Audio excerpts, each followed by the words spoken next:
The problem with most modern housing estates is they just look a bit soulless, and they don't really relate well to their surroundings. And part of the reason for this is that most of our housing is produced by a very small number of housing developers, and their business model is about prioritising efficiency, which means cost cutting, giving generic house plans, instead of creating inspiring and fulfilling houses that we kind of want to live in. Houses are homes, they're not products. And part of that is understanding that we're all different, and therefore we all need houses that fit our different needs. And there's a disconnect currently between the design and the build process and the end user. So what's the solution? Mend that disconnect and bring the end user back into the centre of the process.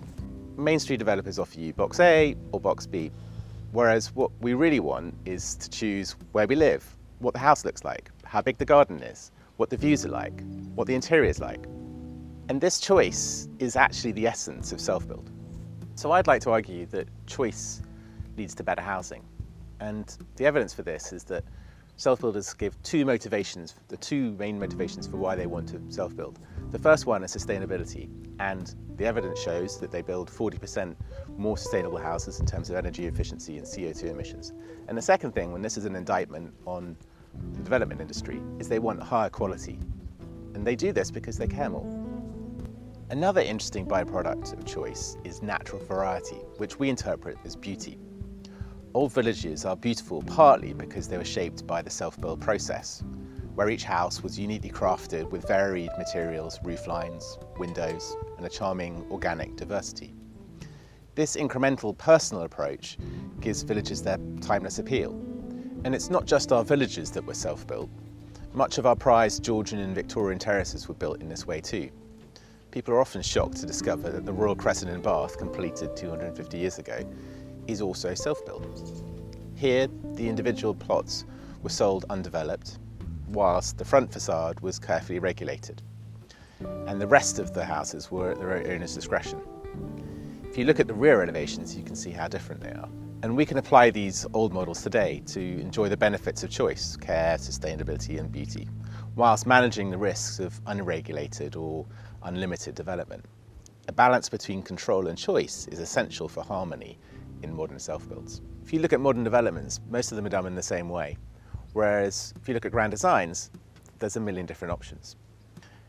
Our sites are all uniquely characterful, and we're on a bound to protect this sensitivity. So to get the balance right between protecting this and allowing choice, we've developed design codes which are all uniquely and specifically designed for that site, which help the houses integrate with both their neighbours on the site and the wider community beyond it. So in order to achieve this, we've taken two lessons from the past. The first from villages is that, well, nowadays you can build with any material, but in the past, materials and techniques were very limited. And that limitation actually created a sense of continuity, and in a way it's what we now call a local vernacular. The second thing is from Bath, we can see that rules can help, through a design code, create balance and control. There it was the facade and then the freedom at the back. So an example of a design code with more control is our site in Inglesthorpe, Norfolk. As it was in a prominent location at the centre of the village, the planners did not want a free-for-all. So we created a new village green to fix the centre of the village, and then developed designs that fixed the form and the location of the houses. Flexibility was provided by giving choice over the interiors, the layout and the specifications. And the design code provided rules for the windows and the material composition. This project won Best Custom Build Project.